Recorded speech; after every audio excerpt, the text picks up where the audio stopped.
Hi, this is Priyanka Kumar and welcome once again to my channel. मैं बात कर रही हूँ इस सीरीज़ में पर्सनल ईयर की और आज बात करने वाली हूँ पर्सनल ईयर 7 की। तो आप पर्सनल ईयर निकालते कैसे हैं अभी तक आप जान चुके होंगे। मैं फिर से एक बार आपको बता देती हूँ कि पर्सनल ईयर क्यों ज़रूरी है और इसे निकालते कैसे हैं। आप जिस भी साल में जानना चाहते हैं कि वो पर्टिकुलर साल आपके लिए कैसा है, उसकी कैसी एनर्जी है आपके लिए, ताकि आप उसके अकॉर्डिंगली ही काम कर सकें। तो इसीलिए ये इम्पोर्टेंस होता है पर्सनल ईयर का कि आप यदि उसे जान जाते हैं, समझ जाते हैं, तो आप थोड़े से अवेयर हो जाते हैं, थोड़े से आप डूज़ एंड डोंट्स को समझने के हिसाब से ही काम करते हैं। और दूसरी बात ये है कि पर्सनल ईयर निकालते कैसे हैं, तो जो भी आपका डेट ऑफ बर्थ होता है उसका आप डेट लीजिए और आप अपने डेट ऑफ बर्थ का मंथ लीजिए और जिस ईयर में आप देखना चाहते हैं कि उस ईयर आपका पर्सनल ईयर क्या है और वो ईयर आपके लिए कैसा बिहेव करने वाला है, तो उस पर्टिकुलर ईयर को आप ऐड करेंगे। सपोज आपका डेट ऑफ बर्थ है 4 जून और ईयर कोई भी हो, उससे यहाँ फ़र्क नहीं पड़ता है। तो आप 4 + 6, क्योंकि जून 6 मंथ ऑफ द ईयर है, तो 4 + 6। और यदि आप 2022 में देखना चाहते हैं, जानना चाहते हैं आपके पर्सनल ईयर के बारे में, तो आप उसे 2022 से ऐड करेंगे। तो 4 + 6 = 10, 10 + 2 12, 12 + 2 14, 14 + 2 16। अब हम वापस से 1 + 6 को ऐड करेंगे तो 7 आता है। तो जिस भी इंसान का डेट ऑफ बर्थ है 4 जून, उसका 2022 में पर्सनल ईयर होता है 7। तो ऐसे ही आप अपने डेट ऑफ बर्थ के हिसाब से इस साल आपका कौन सा पर्सनल ईयर है वो निकाल सकते हैं, या फिर नेक्स्ट ईयर कौन सा पर्सनल ईयर होने वाला है, या पिछले गए सालों में आप कौन कौन से ईयर में आपने क्या क्या एक्सपीरियंस किया है ये भी जान सकते हैं। तो आज मैं बात करने वाली हूँ पर्सनल ईयर 7 के बारे में, जिसका रूलिंग प्लैनेट होता है नेपच्यून या फिर केतु। तो ये साल आप थोड़े से स्पिरिचुअल हो जाते हैं, और जहाँ आप स्पिरिचुअल होते हैं, थोड़े से इंट्यूटिव हो जाते हैं, थोड़े इंटेलिजेंट हो जाते हैं, थोड़े से इम्प्रैक्टिकल भी हो जाते हैं। और ये साल होता है पीस का, ये साल होता है सोलफुल होने का, ये साल होता है डिटैचमेंट का। ये साल आप कोई भी फार डिस्टेंस रिलेटेड यदि वर्क है जो कि बहुत दिनों से पड़ा हुआ है, रुका हुआ है, आप उसे कंप्लीट कीजिए। जो भी आपके रिलेटिव्स हैं, आपसे दूर रहते हैं, आपके फ्रेंड्स हैं जो आपके आसपास नहीं, आप उनसे रेगुलरली नहीं मिलते हैं, उनसे आप अपना एक कॉरस्पॉन्डेंस बना सकते हैं इस साल। इस साल आप कोई भी न्यू रिलेशनशिप में नहीं जाइए, क्योंकि ये साल थोड़ा डिटैचमेंट का होता है। इस साल आप अपने इनर वॉइस को समझते हैं, इनर एनर्जी को समझते हैं, जो आपके अंदर एक स्पिरिचुअलिटी होती है उस पर आप ज़्यादा ध्यान देते हैं, उस पर ज़्यादा फोकस करते हैं। तो इसीलिए आप यदि किसी भी रिलेशनशिप में हैं, मैरिड हैं, तो वो रिश्ता आराम से चलता रहेगा। लेकिन आप किसी न्यू रिलेशनशिप में मत जाइए जहाँ कि आप अपने पार्टनर को आप टाइम नहीं देंगे, क्योंकि ये साल थोड़ा सा अलूफनेस का साल होता है। आप लोगों से हट कर अपने एकांत में काम करना चाहते हैं, अपने बारे में सोचना और समझना चाहते हैं। ये साल आपको स्पिरिचुअल बनाता है, रिसर्च ओरिएंटेड बनाता है, आपको एक डिवाइन विजडम देता है। इस साल आप ट्रूथ सीकर होते हैं, अपने बारे में सच्चाई जानना या किसी भी चीज़ की सच्चाई को जानना, ये आपको पसंद आता है और ये आपके साथ होता भी है। जो ये इस साल के सारे कीवर्ड्स हैं वो किसी ना किसी तरीके से आपके लाइफ में आएंगे। ज़रूरी नहीं है कि उसकी एग्जैक्ट मीनिंग ही आपको आपके अपने लाइफ में देखने को मिले, बल्कि वो किसी भी तरीके से प्ले कर सकते हैं। जैसा कि मैंने कहा, डिटैचमेंट हो सकता है आपका इस साल बहुत ज़्यादा मटेरियलिस्टिक चीज़ों में इंटरेस्ट ना हो, या फिर हो सकता है कि इस साल आप कुछ सोसाइटी के लिए काम करना चाहें, दूसरों के लिए काम करना चाहें, आप अपनी जॉब छोड़ दें। ये भी हो सकता है कि आप थोड़ा रिश्तेदारों से थोड़ा अलग हटकर अपने साथ वक्त बिताना चाहें, वो भी डिटैचमेंट का पार्ट होता है। हो सकता है कि आप अपने सक्सेस से, आप अपने फेलियर से उतने ज़्यादा अफेक्टेड ना हो, आप अपने आप को डिटैच कर लें इन सारी चीज़ों से।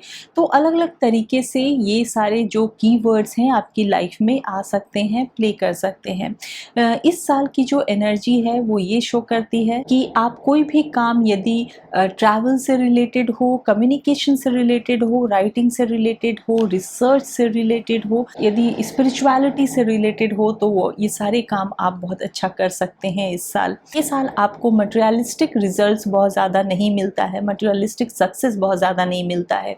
तो ये साल आप थोड़े से मूडी हो सकते हैं, थोड़े इमेजिनेटिव हो सकते हैं, क्योंकि ये साल इल्यूजन क्रिएट करता है। आपको लगता है कि शायद आप बहुत सक्सेसफुल हो जाएं इस साल, लेकिन एंड आते आते लगता है कि नहीं, वो आपको जो डिज़ायर्ड रिजल्ट था वो शायद नहीं मिले।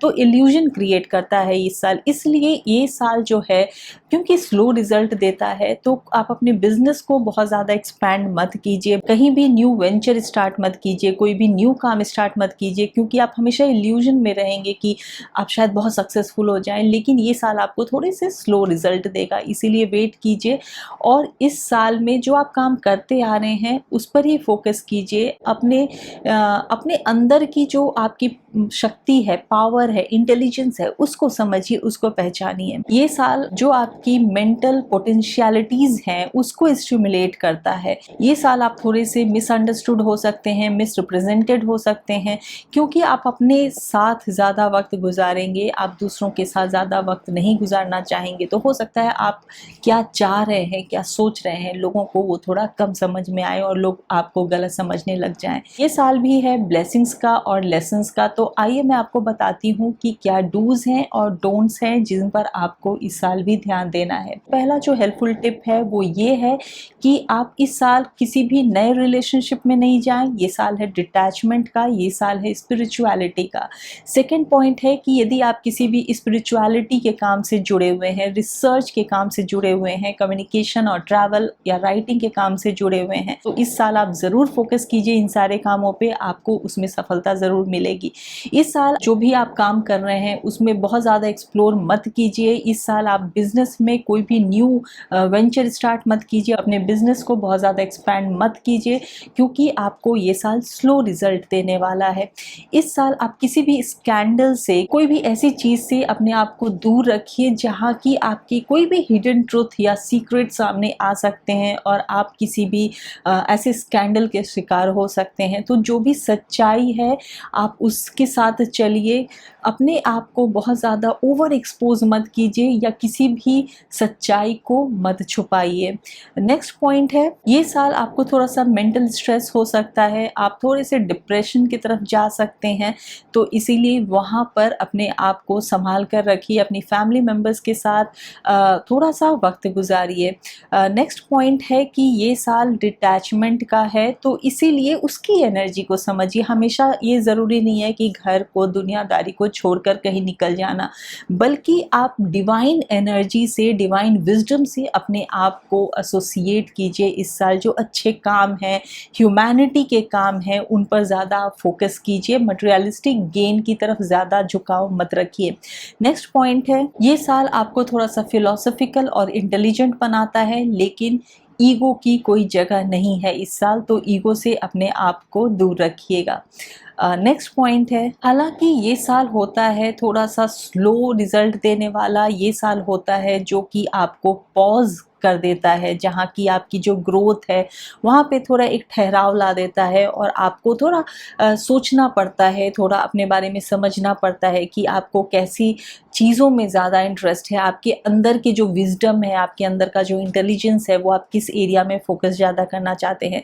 लेकिन ये साल आपको थोड़ा लेज़ी बनाता है, तो इसीलिए उस लेज़ीनेस से बाहर निकलिए, क्योंकि जो नेक्स्ट ईयर आने वाला है आपके लिए, जो पर्सनल ईयर 8 का ईयर होता है, वो हार्ड वर्क का ईयर होता है और उसमें आपको बहुत मेहनत करनी पड़ेगी। तो इसीलिए आपको अभी से वो लेज़ीनेस छोड़ना पड़ेगा, तभी आपको पर्सनल ईयर के गुड रिजल्ट्स मिलेंगे। तो इसीलिए इन बातों का ध्यान रखिए और पर्सनल ईयर 7 में अपनी जो डिवाइन एनर्जी है उसका आप पूरा यूज़ कीजिए, उसके महत्व को समझिए। तो ये कुछ बातें थी आपके पर्सनल ईयर 7 के बारे में। आई होप कि आपको ये बातें यूज़फुल लगी होंगी। इन बातों को आप अपने लाइफ में ज़रूर इम्प्लीमेंट कीजिए और फिर देखिए कि आपको कितने अच्छे रिजल्ट मिलते हैं, क्योंकि न्यूमरोलॉजी का फ़ायदा ही ये है कि वो आपको अवेयर करता है एक गाइड की तरह। तो आई होप कि आपको ये वीडियो अच्छा लगा होगा, यूज़फुल लगा होगा। नेक्स्ट वीडियो में मैं आपको बताने वाली हूँ पर्सनल ईयर 8 के बारे में। Till then take very good care of yourself and thank you for watching.